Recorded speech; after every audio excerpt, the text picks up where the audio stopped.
मार तेरी किस्मत और तेरी मौत को देख। लेकिन इस बार मैं तुझे सबके सामने बेनकाब करके रहूंगी और विक्रांत की याददाश्त भी वापस लेकर आऊंगी। दोस्तों, सीरियल मन्नत में अब कहानी ने ऐसा मोड़ ले लिया है जिसने दर्शकों की एक्साइटमेंट को कई गुना बढ़ा दिया है। आने वाले एपिसोड्स में आपको एक के बाद एक ऐसे बड़े ट्विस्ट देखने को मिलेंगे जो पूरी कहानी की दिशा ही बदल देंगे। सबसे बड़ी बात यह है कि अब मन्नत को उस सच का पता चल चुका है जिसकी तलाश वह काफी समय से कर रही थी। जी हाँ, अब मन्नत को मालूम हो गया है कि सालों पहले विक्रांत के साथ जो दर्दनाक हादसा हुआ था, उसके पीछे किसी और का नहीं बल्कि धैर्य का हाथ था। अब तक धैर्य ने बड़ी चालाकी से अपने सारे गुनाह छिपाकर रखे थे और हर किसी को अपनी बातों में उलझाए रखा था। लेकिन कहते हैं कि सच चाहे जितना भी छिप जाए, एक न एक दिन सामने जरूर आता है। अब वही समय आ चुका है जब धैर्य की सारी सच्चाई दुनिया के सामने आने वाली है। सच जानने के बाद मन्नत पूरी तरह बदल जाती है। अब वह सिर्फ सच्चाई जानकर चुप बैठने वाली नहीं है, बल्कि वह धैर्य को उसके हर गुनाह की सजा दिलाने का फैसला कर चुकी है। वह खुद से वादा करती है कि इस बार वह कोई भी गलती नहीं करेगी और हर कदम बहुत सोच समझ कर उठाएगी। अगर आपने अभी तक हमारे चैनल को सब्सक्राइब नहीं किया है तो जल्दी से कर लीजिए, क्योंकि यहाँ आपको टीवी सीरियल्स की हर लेटेस्ट अपडेट सबसे पहले मिलती है।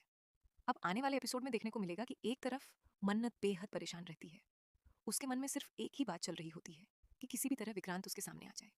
वह मंदिर पहुंचकर भगवान से प्रार्थना करती है और हाथ जोड़कर कहती है कि अगर उसकी सच्ची मोहब्बत में ताकत है तो उसे एक बार फिर विक्रांत से जरूर मिला दे। इसी दौरान मन्नत गहरी सोच में सड़क पर चल रही होती है। उसकी आंखों में आंसू होते हैं और मन में हजारों सवाल। तभी दूसरी तरफ से विक्रांत भी वहां पहुंच जाता है।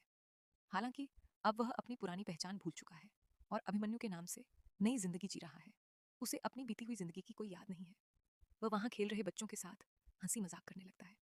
बच्चों के साथ उसकी मासूमियत देखकर हर कोई मुस्कुरा उठता है। उसी समय मन्नत की नजर अचानक उस पर पड़ती है। जैसे ही दोनों की नजरें मिलती हैं, दोनों कुछ पल के लिए वहीं ठहर जाते हैं। मन्नत की आंखों में खुशी और हैरानी साफ दिखाई देती है, जबकि दूसरी तरफ अभिमन्यु भी उसे देखकर अजीब सी बेचैनी महसूस करता है।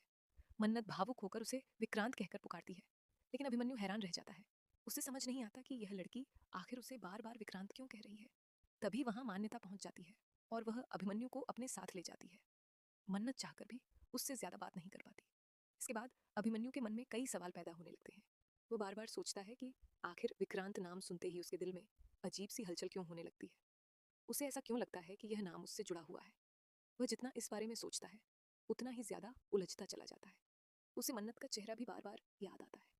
वह खुद से कहता है कि आखिर यह लड़की मेरे दिमाग से निकल क्यों नहीं रही। ऐसा लगता है जैसे मेरा उससे कोई बहुत गहरा रिश्ता है, लेकिन मैं उसे पहचान क्यों नहीं पा रहा। जरूर कोई ऐसी सच्चाई है जो मुझसे